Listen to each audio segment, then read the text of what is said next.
महाराष्ट्र काय कर्नाटक काय सर्वांनी सबस्क्राईब करा खिलार महाराष्ट्राची शान आणि क्लिक करा बेल आयकॉनवर। एन्जॉय। नमस्कार मंडळी, खिलार महाराष्ट्राची शान चॅनलच्या माध्यमातून एक मायक्रोचिप ब्रीडिंगचा प्रोग्राम आपण राबवतोय की ज्याच्यामध्ये सर्वात महत्त्वपूर्ण मुलाखत अशी डॉक्टरांची आपण गेले 2 दिवस झाले दाखवतोय। आजचा तिसरा भाग आहे। भाग 1 आणि 2 पाहिला नसेल तर या व्हिडिओच्या शेवटी आहे, खाली डिस्क्रिप्शनमध्ये देखील तुम्हाला त्याची भाग 1 आणि 2 ची लिंक मिळेल। आजचा तिसरा आणि शेवटचा भाग आहे। शेवटपर्यंत पहा, काही आपण ठराविक मुद्दे आपण हायलाइट करणार आहोत। डॉक्टर, आता आम्हाला एक गोष्ट विचारायची, तुम्ही आपण मायक्रोचिप बसवणं का गरजेचं या सर्व संदर्भात माहिती दिली। मायक्रोचिप आपण आता उद्याच्या तारखेपासून आता बसवायला चालू करतोय, पण आम्हाला थोडंसं हे विचारायचं आहे की खिलार महाराष्ट्राची शान चॅनलच्या माध्यमातून महाराष्ट्र कर्नाटकामधल्या आम्ही शेतकऱ्यांनी बरीचशी माहिती गोळा करून आज एका पोर्टलवरती आम्ही एकत्रितरित्या ठेवली। काही आमच्याकडे लेखी स्वरूपात आहे, फोटो व्हिडिओच्या स्वरूपात आहे। तर मायक्रोचिप उद्यापासून जेव्हा एका गोवंशाला बसवली जाईल तेव्हा उद्यापासून त्याचं रेकॉर्डिंग चालू होईल। पण याच्या मागे गेली 7 ते 8 वर्ष डॉक्टर आम्ही जी नोंद करून मेहनत करून ठेवली, तर ती पण नोंद आम्हाला इकडे सोप्या पद्धतीने घेता येईल का? अगदी चांगला प्रश्न आहे। जी मेहनत घेतली ती उपयोगीच पडणार आहे आणि ज्या ज्या दिवसापासून नोंदी सुरू झाल्या त्या प्रत्येक नोंदींची, म्हणजे भूतकाळातल्या सुद्धा 7 वर्षाच्या असू किंवा त्याच्या अगोदरच्या असू, ज्या गोष्टींची माहिती असेल एखाद्या गोवंशाबद्दलची, ती संगणकात गेल्यानंतर तिचं पृथक्करण करणं सोपं होणार आहे। म्हणून ती तोंडी माहिती असो ती संगणकामध्ये रूपांतरित करणे, लेखी माहिती संगणकीय स्वरूपात रूपांतरित करणे, हे काम आपल्याकडून जर घडलं तर निश्चितच प्रत्येक पशुपालकाला मायक्रोचिप बसवल्यानंतर आता पुढचा कोणता वळू वापरायचा किंवा त्याच्याकडचा जो वळू असेल तर तो कुठल्या कुठल्या गायींसाठी योग्य आहे, संयुक्तिक आहे, त्याच्यासाठी वापरायचा याची माहिती कळेल। म्हणजे फक्त गायीच्या बाबतीमध्येच नाही तर काही जण वळू सांभाळणारे सुद्धा आहेत, चांगल्या प्रकारचे पैदासकार, त्यांनाही ती माहिती मिळेल। यापूर्वी संकलित झालेली सगळी माहिती ही संगणकीय स्वरूपात गेल्यानंतर योग्य प्रकारच्या पैदास धोरणासाठी वापरण्यात येऊ शकते आणि तशी जर झाली तरच पुढच्या पिढ्या ह्या चांगल्या प्रकारे घडू शकतात। आपल्याला काय विकास घडवायचा, प्रत्येक वेळी महागाई वाढत चाललेली, महागाई थांबवता नाही येणार, उत्पादकता वाढली पाहिजे, मग ती फक्त दुधाच्याच बाबतीमधली नाही, क्षमतेच्या बाबतीमध्ये जरी वाढली तरी सुद्धा चालेल। आणि भारतीय पशुधन हे क्षमतेसाठी जास्त म्हणजे स्वीकृत केलंय जगानं, मग ती त्याच्या असलेल्या दुधाच्या गुणधर्माची असो किंवा एकूण असलेल्या शेती कामामधल्या ताकदीची असो, ती क्षमता महत्वाची, तग धरण्याची क्षमता असो, अशा सगळ्या पद्धतीनं आपल्याला पर्यावरण पूरक पशुधन म्हणून भारतीय गोवंश आहे।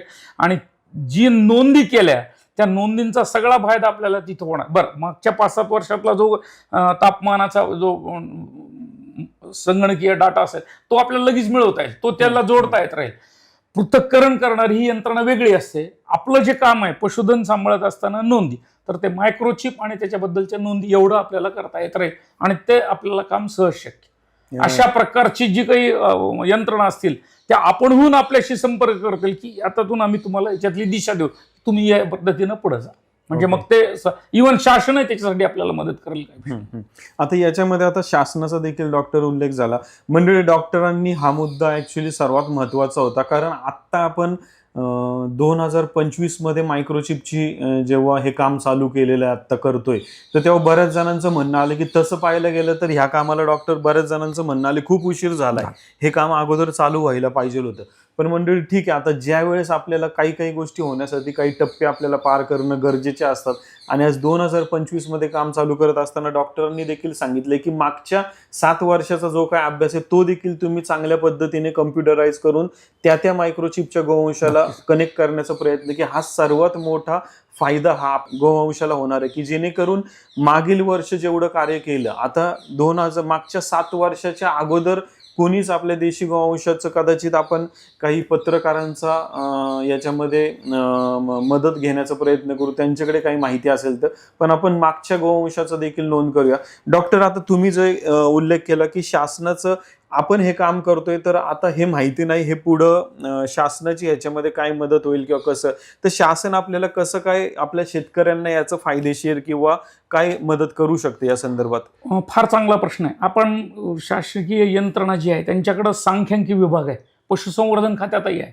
ह्या विभागानं काय केलं की आतापर्यंत ज्या ज्या वंशावळीच्या वळूंची जी काही क्षमता वाढलेली आहे किंवा क्षमताधिष्ठित वळू निवडीसाठी जे काही डाटा गोळा करायचं काम आहे ते केलेलं आहे, पृथक्करण केलेलं आहे, शिफारसी केलेल्या आहे आणि त्याच्यामुळेच आपण काही काही वेळेस पैदास धोरण आपले ठरवू शकलेलं आहे. शेतकऱ्यांकडचा हा जो डाटा आहे मायक्रोचिप झाल्यानंतर तर तो कशा प्रकारे फीड करावा आणि त्यातून काय इंटरप्रिट करायचं याच्यासाठी सुद्धा हा विभाग आपल्याला नक्कीच मदत करेल. यामध्ये अनुवंशिक अभियांत्रिकीचे लोक लागतात. ओके. आणि त्यांच्याकडं आता काय माहिती का, आता सगळ्या गोष्टी ह्या संगणकी स्वरूपामध्ये असलेल्या ॲपच्या माध्यमातून आणि ते जे फॉर्म्युले आहेत त्याच्या संदर्भात होत राहतात. सर्व प्रकारचा डाटा त्यात टाकला की आपल्याला फक्त निष्कर्ष समोर येत राहतील आणि ते निष्कर्ष शेतकऱ्यांच्या फायद्याचे असतील, शासनालाही ते उपयोगी पडतील. एक खिलार जसं मी म्हणालो की 9 लाख, त्यामध्ये आपल्याकडं 90,000 पशुधनाचा जरी डाटा असेल तरी त्यामधून आपल्याला शासनाला आणि समाजाला दिशा मिळण्याचं काम ह्याच्यातून नक्कीच होणार आहे. म्हणून आधी जो डाटा आहे तो निश्चित उपयोगी पडणार आहे. ती आपली उलट टेव आहे, तिजोरीमध्ये असलेली टेव आहे. उलट तो अतिशय चांगल्या प्रकारचा डाटा संगणकीय स्वरूपामध्ये आपल्याला परावर्तित करून घेता येईल आणि त्याच्या पृथक्करणानंतर आपल्याला या गोष्टी निश्चित फायदेशीर ठरतील. यामध्ये बाकीच्या ज्या काही आपल्या NGO आहेत महाराष्ट्रातल्या त्याही मदत करतील. म्हणजे बऱ्याचशा संस्थांनी पशुधनाच्या बाबतीमध्ये काम केलेलं आहे, त्यांनाही याच्यामध्ये सहभाग घेता येत राहील आणि निष्कर्ष या तुमची जशी खिलार.com आहे तर तुमच्या संघटनेपर्यंत त्याचे जे निष्कर्ष देण्याचं काम आहे तर त्या करू शकतील. शासन करेल, बाकीच्या NGO आहेत तर त्या करतील आणि या भागामधला जो विचार आहे तो पुढे नेण्यासाठी अनेक प्रकारचे सॉफ्टवेअर तयार होत आहेत. आज महाराष्ट्राची परिस्थिती अशी आहे की IIT मध्ये झालेले लोक दूध व्यवसायाचा विचार करतायत, पशुधनाला पुढे नेण्याचा विचार करतायत, नवीन प्रकारच्या पद्धती शेतकऱ्यांपर्यंत पोहोचवायच्या कशा याचा विचार करतायत आणि किमान माझ्याकडं 1 डझन एवढ्या IIT लोकांनी सांगितलंय की सर सध्याच्या चालूमध्ये आपल्याला बदल करता येत राहतात, हे सॉफ्टवेअर वापरा, या नोंदी टाकायला सांगा. आमच्याकडे नोंदी आहेत त्यात तुम्ही आता सांगा, त्याच्यात आपण कन्वर्ट करून घेऊ, म्हणजे बदल करून घेऊ आणि आपल्याला निष्कर्ष मिळते. तेही ते काम होऊ शकेल. म्हणजे आपल्याकडचं जे काही कौशल्य विकासाचे जे काही मनुष्यबळ आहे ते यासाठी खूप चांगल्या प्रकारे उपयोग पडणार. म्हणजे मागं जे तुम्ही 7 वर्ष काम केलं हे अत्यंत उत्कृष्ट आहे. शासन हे काम करते, म्हणजे या सांख्यिकी विभागात तेवढ्यासाठी की सांख्यिक पृथक्करण करण्याचं काम आणि निष्कर्ष देण्याचं काम करते. प्रक्षेत्रावरचा हा जो तुमचा डाटा असेल तर तो जर पृथक्करण झाला तर लगेचच शेतकऱ्यांना त्यांचा निष्कर्ष जे असतील तर ते मिळू शकतात. डॉक्टर, आता मुलाखतीच्या माध्यमातून आमचे बरेचसे प्रश्नाची उत्तर आज तुमच्या माध्यमातून मिळाली. डॉक्टर, आता अजून एक शेवटचा प्रश्न मला असं विचारायचं की नुकतंच लोकमत या वृत्तपत्रामध्ये तुमचा एक सुंदर लेख आम्ही पाहिला की त्या लेखामध्ये आपल्या भारतीय गोवंशाला champion of the world, miss South America हा किताब तिथे मिळालेला आम्ही तुमच्या त्या लेखातनं ऐकलं. डॉक्टर, आम्हाला त्या भारतीय गोवंशाला मिळालेला हा जो किताब आहे किंवा हे का मिळाला, कशामुळे मिळाला, मायक्रोचिप किंवा नोंदीचा याच्यामध्ये काही सहभाग आहे का, आणि दुसरा त्याचसोबत त्याला कनेक्टेड प्रश्न की याचा फायदा हा आपल्या महाराष्ट्राच्या गोवंशाला, पुढील प्रत्येकाची इच्छा असते की माझ्या गोवंशाकडे लक्ष दुसऱ्या 4 जणांचं गेलं पाहिजे. मग त्या दुसऱ्या 4 जणांमध्ये जर परदेशातल्या लोकांचं जर लक्ष आपल्या महाराष्ट्रीय गोवंशावर जाणार असेल या कामातून, तर काय सांगतात त्या पुरस्काराबद्दल आणि आपल्या भारतीय गोवंशाबद्दल? भारतीय गोवंशाची जी क्षमता आहे तर ती जगानं वाखाणलेली आहे. आता आपण ज्या वृत्ताचा संदर्भ दिलात त्याच्या पूर्वीचा संदर्भ हा गिरोलांडा गायचा आहे. आपली गीर गाय दूध उत्पादन क्षमता असणारी ती जेव्हा ब्राझीलमध्ये गेली तेव्हा ब्राझीलमध्ये ती 66 लिटर दूध उत्पादन क्षमतेची दैनंदिन एवढ्या प्रकारची तयार करण्यात आली. तशा प्रकारची ही जी व्हिएटिना 19 नावाची जी गाय आहे जी की नेल्लोर ब्रीड किंवा गोवंश म्हणून जो आहे तो ओंगलच आहे, तो पण नेल्लोर जिल्ह्यातला असल्यामुळे त्याला नेल्लोर नाव दिलेलं आहे. ती जेव्हा परदेशामध्ये विकसित करण्यात आली तेव्हा तिथं अनुवांशिक सुधारणा करण्यात आली आणि परदेशामध्ये होत असणाऱ्या अनुवांशिक सुधारणा ह्या नोंदींशिवाय शक्य नाहीत. ओके. 15 ते 20 वर्षाचा कालावधी त्याला किमान लागतो. याच्यामध्ये तिच्या 2 ते 3 पिढ्या ज्या मिळतात त्याच्यामधून ह्या गोष्टी घडतात. एकदा दूध वाढवलं, एकदा त्या गोवंशाच्या इतर क्षमता, त्याचा बांधा असेल, हे असेल तर ठेवण असेल, त्याच्यामध्ये सुधारणा केल्या. याची किंमत जी वाढली ती केवळ तिच्या असलेल्या अनुवंशिक गुणांमुळे वाढली आणि सध्याच्या पर्यावरणामध्ये तग धरण्याच्या क्षमतेमुळे वाढली. दूध उत्पादन तर गिरोलांडामध्ये वाढलंच, पण या गायीमध्ये सुद्धा ज्या काही बाकीच्या गोष्टी आपल्याला दिसून आल्या त्याचा अर्थच असा आहे की आपण अनुवंशिकता सुधारण्याच्या बाबतीमध्ये कमी पडलेलो आहोत आणि त्या अनुवंशिकता सुधारण्याचा मार्ग म्हणजे मायक्रोचिप. ओके. तिथं कुठल्याही गायीला नुसत्या नोंदींवरून फायदा होणार नाही, लिखित नोंदींवरून फायदा झालेला नाही जगामध्ये. तिथं सुद्धा ब्राझीलमध्ये असो, ऑस्ट्रेलियात असो, न्यूझीलंडमध्ये असो मायक्रोचिप सिस्टम्स वापरतात आणि त्याचा वापर करतात. मुख्य म्हणजे वापर करतात. प्रत्येक वेळी ती गाय नोंदणीकृत झाल्यानंतर प्रत्येक वेळी तिची तपासणी होणं योग्य वेळी आणि त्या तपासणीमधल्या निष्कर्षाचा वापर योग्य व्यवस्थापनासाठी करून घेणं, हे जर झालं तर पुढची पिढी चांगल्या प्रकारे मिळते. म्हणून परदेशापर्यंत ऑलरेडी आपण गेलेलोच आहोत. या गोष्टी आपल्याला फक्त आपल्या देशामध्ये दाखवून द्यायच्यात, सिद्ध करायच्यात आणि पुढची पिढी नक्कीच सक्षम असेल की हे दाखवून द्यायला. तर परदेशामध्ये जर तिची 48 कोटी किंमत झाली असेल तर आपल्याकडं कदाचित त्याच्यापेक्षा जास्त किमतीचं पशुधन तयार करण्याची क्षमता आपल्या पशुपालनामध्ये येत राहील. पण तंत्रज्ञान घेणं गरजेचं. ओके. जगामध्ये जे तंत्रज्ञान आहे तर ते उपलब्ध तंत्रज्ञान म्हणून आपण ह्याला स्वीकारलं तर एक चांगल्या व्यवस्थापनाचं हे सूत्र असेल आणि मग आपल्याला पुढे जाता येत राहील. निश्चित खिलार.com माध्यमातून खिलार वंशासाठी ही एक पर्वणी आहे, संधी आहे आणि महाराष्ट्रातल्या सगळ्या गोवंशाला हळूहळू तुम्ही जर सहभागी करून घेतलं तर आपल्याला निश्चितच जगाला आणि इतर राज्यांना सुद्धा एक चांगलं उदाहरण देता येत राहील. येस. धन्यवाद डॉक्टर. तर मंडळी, जो भारतीय गोवंशाला किताब त्या बाहेरच्या परदेशामध्ये मिळतो तर आपल्या गोवंशाला देखील मिळू शकते. याच्यासाठी आपण त्या गोवंशाची नोंद करणं किती गरजेचे मायक्रोचिपच्या माध्यमातून हे डॉक्टरांनी सांगितलं. डॉक्टर, मला इथे एक विचारायचं आहे की आता आपल्याकडचा जो महाराष्ट्राचा जो शेतकरी आहे तो त्याच्या गायीपासून गायीला योग्य वळू दाखवून एक ब्रीडरचं काम तो करत असतो.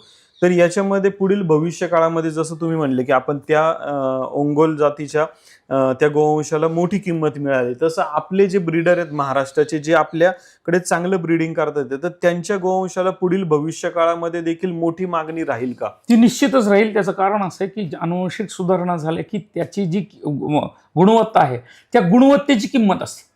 मग खिलारमध्ये जी असणारी सगळ्या प्रकारची गुणवत्ता आहे त्याची जर किंमत आपल्याला कळायला लागली आणि ती जर मिळायला लागली तर नक्कीच आपल्याला ते आंतरराष्ट्रीय बाजारापर्यंत नक्की पोहोचता येत राहील. काही कारण खिलारचं दूध असेल, खिलारची ओढ क्षमता असेल, खिलारची ऊर्जा परिवर्तन करण्याची क्षमता असेल, हे सगळं जे एकत्रित आहे त्याचं भांडवल हे पैशामध्ये आपल्याला करून घेता येत राहील नक्कीच. आणि म्हणून 100% आपल्याला याच्यामध्ये यश आहे. 2 गोवंशांनी दाखवून दिलं, गिरनी दाखवून दिलं दुधामध्ये, ओंगलनी दाखवून दिलं त्याच्या ठेवणीमध्ये आणि त्याच्या बाह्य स्वरूपामध्ये. मग खिलारमध्ये तर सगळेच गुण एकत्र आहेत. बरोबर. याही दोन्हीपेक्षा चांगली क्षमता खिलारमध्ये आहे आणि एखाद्या गोवंशाचं दूध कमी आहे असं म्हणणं चुकीचं असतं असं मला माझ्या विद्यार्थ्यांनी परवा सांगितलं. मला आनंद वाटला. ओके. त्यांनी हे सांगितलं की आपण म्हणत खिलारचं दूध कमी म्हणलं की मग प्रत्येक जण म्हणणार अरे दूध कमी, मग प्रत्येक जण म्हणणार दूधच देत नाही तर मग कशाला सांभाळ. असं नाही. आपण म्हणताना हे सांगायला पाहिजे की प्रत्येक पशुधनाला दूध उत्पादनाची सुद्धा क्षमता आहे, तग धरण्याची क्षमता आहे, ताण सहन करण्याची क्षमता आहे असं म्हणायला पाहिजे. म्हणजे मग आपल्या म्हणजे अवलंबामध्ये सांभाळण्यामध्ये फरक पडेल. आपण जर चुकीचे शब्द वापरले तर आपल्यालाच त्याचा त्रास आहे. म्हणून सर्वच पशुपालकांनी असं म्हणणार आहे खिलार सुद्धा दूध देते आणि आम्ही दूध मिळवतो. येस, मिळवतो. ते 2 असेल ते 4 करता येईल, 4 असेल तर 6 करता येईल, काही व्यवस्थापनातून करता येईल, काही अनुवंशिक सुधारणेतून करता येईल. क्षमताधिष्ठित आहे एवढं मात्र नक्की. तिची आपण सांभाळण्याच्या ह्याच्यामधून कदाचित कमी झालेली असेल क्षमता असेल तर ती वाढवता येत राहील पुढच्या टप्प्यामध्ये आपल्याला आणि याचा हा आधार हा मायक्रोचिप असेल. ओके. तर मंडळी, या मुलाखतीच्या माध्यमातून आपण बरेचशा प्रश्नांची सुंदर माहिती घेतली. मायक्रोचिप बसवण्याच्या या ब्रीडिंग प्रोग्राममध्ये आपण सर्वांनी सहभागी व्हा. सर्वात महत्त्वाचं म्हणजे ही गोष्ट येथे नमूद करायची की मायक्रोचिप बसवण्याचं कार्य हे सध्या आपण महाराष्ट्रातील फक्त खिलार या गोवंशापुरतं सीमित नाही ठेवत आहे, तर महाराष्ट्रातील खिलार असेल, देवणी असेल, लालकंदार असेल, कोकण कपिला असेल, डांगी असेल आणि गवळव असेल, तर त्याचबरोबर डॉक्टरांनी आता नागपूरची आणि अजून 1-2 गोवंशाचा देखील नावांचा सहभाग आपल्या येथे नोंदवलेला आहे की महाराष्ट्राच्या या सगळ्या गोवंशासाठी ही नोंद आपण त्यांच्या गावोगावी येऊन करण्याचा प्रयत्न करणार आहोत. डॉक्टर, जसं तुम्ही मगाशी मुलाखतीच्या सुरुवातीला सांगितलं की खिलार ला मायक्रोचिप बसवण्यासाठी खिलार ॲग्रेसिव्ह आहे, त्यामुळे कदाचित त्याला बसवण्यासाठी किंवा तुम्ही पिवळे बिल्ले ज्या काळात डॉक्टर बसवायचे त्या काळात ह्या अडचणी यायच्या. पण चॅनलच्या माध्यमातून आम्ही सर्वजण याची जर तयारी घेत असो की तो आमच्यासाठी प्रॉब्लेम नाहीये, तर हे आपण सक्सेसफुल होणार या गोष्टीसाठी. सहज नाही, आणि त्याला फार त्रासदायक नाही. औषधोपचार आपण करतोच ना, म्हणजे शिरेमधून इंजेक्शन देणं आणि कानामध्ये मायक्रोचिप टाकणं, ह्याला सारखाच वेळ लागतो. कुठलाही प्रकारचा अनस्थेशिया द्यायची गरज नाही, कुठल्याही प्रकारची अडचण नाही, काहीच वेदना नाहीत, काहीच. त्यामुळे ते खिलारमध्ये सहज शक्य, फक्त करून घेणं गरजेचं. येस. तर मंडळी, या मुलाखतीच्या माध्यमातून आपण या ब्रीडिंग प्रोग्रामला सुरुवात करत आहोत. याचा अनाउन्समेंट आता आपण करतोय. या 3ही भागामध्ये तुमच्या प्रश्नांची उत्तरं तुम्हाला मिळालेली असतील. अजूनही कोणते प्रश्न असतील तर खाली व्हिडिओच्या खाली कमेंट बॉक्समध्ये तुमचे प्रश्न नोंदवा. आपण त्या प्रश्नांवरती डॉक्टरांच्या माध्यमातून, जाणकारांच्या माध्यमातून तुम्हाला उत्तर देण्याचा नक्कीच प्रयत्न करू. मंडळी, खूप खूप धन्यवाद.